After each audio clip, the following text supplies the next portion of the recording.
Doctor else نے اپنی کتاب ہیومن آر ناٹ فرام ارتھ میں تلخ خیز دعویٰ کیا ہے کہ انسان زمین کا ایلین ہے۔ ڈاکٹر ایلس جو ایک سائنسدان، محقق، مصنف اور امریکہ کا نامور ایکولوجسٹ ہے، اس کے الفاظ پر غور کیجئے۔ ذہن میں رکھیں کہ یہ الفاظ ایک سائنسدان کے ہیں جو کسی مذہب پر یقین نہیں رکھتا۔ اس کا کہنا ہے کہ انسان جس ماحول میں پہلی بار تخلیق کیا گیا اور جہاں یہ رہتا رہا ہے، وہ سیارہ، وہ جگہ اس قدر آرام دہ، پرسکون اور مناسب ماحول والی تھی جسے VVIP کہا جا سکتا ہے۔ وہاں پر انسان بہت ہی نرم و نازک ماحول میں رہتا تھا۔ اس کی نازک مزاجی اور آرام پرست طبیعت سے معلوم ہوتا ہے کہ اسے اپنی روٹی روزی کے لیے کچھ بھی تردد نہیں کرنا پڑتا تھا۔ یہ کوئی بہت ہی لاٹی مخلوق تھی جسے اتنی لگژری لائف میسر تھی۔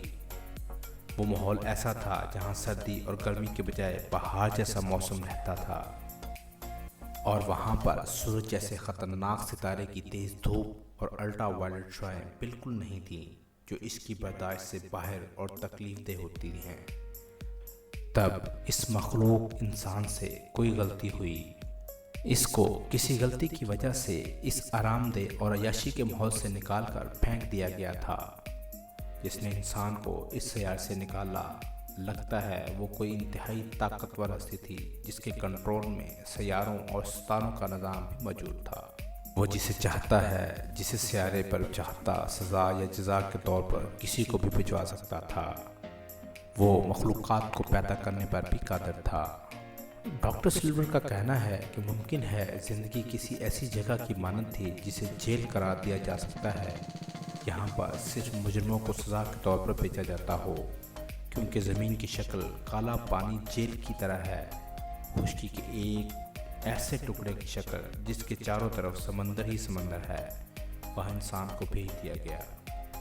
ڈاکٹر سلور ایک سائنٹسٹ ہے جو صرف مشاہدات کے نتائج حاصل کرنے کے بعد رائے قائم کرتا ہے۔ اس کی کتاب میں سائنسی دلائل کا ایک انبار ہے جس سے انکار کرنا ممکن نہیں۔ اس کے دلائل کی بڑی بنیاد جن پوائنٹ پر ہے، ان میں سے چند ایک ثابت شدہ ہیں۔ نمبر 1، زمین کی کش شکل اور جہاں سے انسان آیا ہے اس جگہ کی کش شکل میں بہت زیادہ فرق ہے۔ جس سیارے سے انسان آیا ہے وہاں کی کش شکل زمین سے بہت کم تھی، جس کی وجہ سے انسان کے لیے چلنا پھرنا، بوجھ اٹھانا وغیرہ بہت آسان تھا۔ انسانوں کے اندر کمر درد کی شکایت زیادہ گریوٹی کی وجہ سے ہوتی ہے۔ نمبر 2، انسان میں جتنے دائمی امراض پائے جاتے ہیں وہ باقی کسی ایک بھی مخلوق میں نہیں جو زمین پر بس رہی ہیں۔ ڈاکٹر ایلس لکھتا ہے کہ آپ اس روئے زمین پر ایک بھی ایسا انسان دکھا دیجئے جسے کوئی ایک بیماری نہ ہو تو میں اس دعوے سے دستبردار ہو سکتا ہوں، جبکہ میں آپ کو ہر جانور کے بارے میں بتا سکتا ہوں کہ وہ وقتی اور عارضی بیماریوں کو چھوڑ کر کسی ایک بھی مرض میں ایک بھی جانور گرفتار نہیں۔ نمبر 3، ایک بھی انسان زیادہ دیر تک دھوپ میں بیٹھنا برداشت نہیں کر سکتا، بلکہ کچھ ہی دیر بعد اس کو چکر آنے لگتے ہیں اور سن اسٹروک کا شکار ہو سکتا ہے، جبکہ جانوروں میں ایسا کوئی ایشو نہیں ہے۔ مہینوں دھوپ میں رہنے کے باوجود جانور نہ تو کسی جلدی بیماری کا شکار ہوتے ہیں اور نہ ہی کسی اور طرح کے مرض میں مبتلا ہوتے ہیں جس کا تعلق سورج کی تیز شعاعوں یا دھوپ سے ہو۔ نمبر 4، ہر انسان یہی محسوس کرتا ہے اور ہر وقت اسے احساس رہتا ہے کہ اس کا گھر اس سیارے پر نہیں۔ کبھی کبھی اس پر بلا وجہ ایسی اداسی طاری ہو جاتی ہے جیسے کسی پردیس میں رہنے والے پر ہوتی ہے، چاہے وہ بے شک اپنے گھر میں اپنی قریبی خونی رشتہ داروں کے ساتھ بیٹھا ہی کیوں نہ ہو۔ نمبر 5، زمین پر رہنے والی تمام مخلوقات کا ٹمپریچر آٹومیٹک طریقے سے ہر سیکنڈ بعد ریگولیٹ ہوتا رہتا ہے، یعنی اگر سخت اور تیز دھوپ ہے تو اس کے جسم کا درجہ حرارت خود کار طریقے سے ریگولیٹ ہو جائے گا، جبکہ اسی وقت اگر بادل آ جاتے ہیں تو اس کے جسم کا ٹمپریچر سائے کے مطابق ہو جائے گا۔ جبکہ انسان کا ایسا کوئی سسٹم نہیں، بلکہ انسان بدلتے موسم اور ماحول کے ساتھ بیمار ہونے لگ جائے گا۔ موسمی بخار کا لفظ صرف انسانوں میں ہی ہے۔ نمبر 6، انسان اس سیارے پر پائے جانے والے دوسرے جانداروں سے بہت مختلف ہے۔ اس کا ڈی این اے اور جینز کی تعداد اس سیارہ زمین پر پائے جانے والے دوسرے جانداروں سے بہت مختلف ہے۔ نمبر 7، زمین کے اصل رہائشی جانوروں کو اپنی غذا حاصل کرنا اور اسے کھانا مشکل نہیں، وہ ہر غذا ڈائریکٹ کھاتے ہیں، جبکہ انسان کو اپنی غذا کے چند لقمے حاصل کرنے کے لیے ہزاروں جتن کرنا پڑتے ہیں۔ پہلے چیزوں کو پکا کر نرم کرنا پڑتا ہے، پھر اس کو معدہ اور جسم کے مطابق وہ غذا استعمال کے قابل ہوتی ہے۔ اس سے بھی ظاہر ہوتا ہے کہ انسان زمین کا رہنے والا نہیں ہے۔ جب یہ اپنے اصل سیارے پر تھا تو وہاں اسے کھانا پکانے کا جھنجھٹ نہیں اٹھانا پڑتا تھا، بلکہ ہر چیز کو ڈائریکٹ غذا کے لیے استعمال کرتا تھا۔ مزید یہ اکیلا 2 پاؤں پر چلنے والا ہے، جو اس کو یہاں پر ایلین ہونے کی نشانی ہے۔ نمبر 8، انسان کو زمین پر رہنے کے لیے بہت نرم و گداز بستر کی ضرورت ہوتی ہے، جبکہ زمین کے اصل باسیوں یعنی جانوروں کو اس طرح نرم بستر کی ضرورت نہیں ہوتی۔